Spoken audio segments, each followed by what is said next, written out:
જામનગરમાં રણજીત સાગર રોડ પર આવેલ ગરબી મંડળમાં ચાલુ વરસાદે પણ ઓપરેશન સિંધુની ઉજવણી કરવામાં આવી હતી। આશીર્વાદ દીપ સહિત 14 સોસાયટીના ગરબી મંડળ દ્વારા ઉજવણી કરાઈ હતી। પ્રમુખ નિવૃત્ત આર્મી જવાન અનિરુદ્ધસિંહ જાડેજા દ્વારા 9 આર્મીના જવાનોને સત્કારવામાં આવ્યા હતા।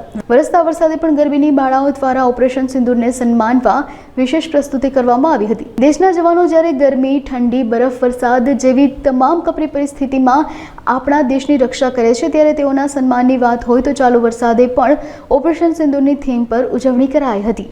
હું પ્રમુખ શ્રી અનિરુદ્ધસિંહ જાડેજા, શ્રી આશાપુરા ગરબી મંડળ, આજ રોજ અમે ઓપરેશન સિંદૂરની થીમ પ્રત્યે આજે ચાલુ વરસાદમાં પણ અમે પ્રોગ્રામ કરેલો છે અને આજે મારા તમામ સૈનિક ભાઈઓ જે નિવૃત્ત મારા સાથીદારો છે એ લોકોને પણ અમે અહીંયા બોલાવીને એમનું પણ સન્માન કરેલું છે।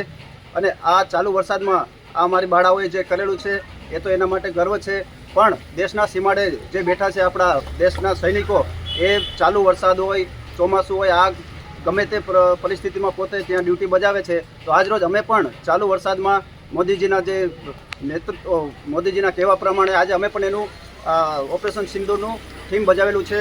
તો તમામ બાળાઓનો પણ હું ધન્યવાદ, આભાર વ્યક્ત કરું છું, જેને ચાલુ વરસાદમાં પણ આટલું સરસ પરફોર્મન્સ આપ્યું છે। એ બદલ તમામ બાળાઓનો પણ ધન્યવાદ।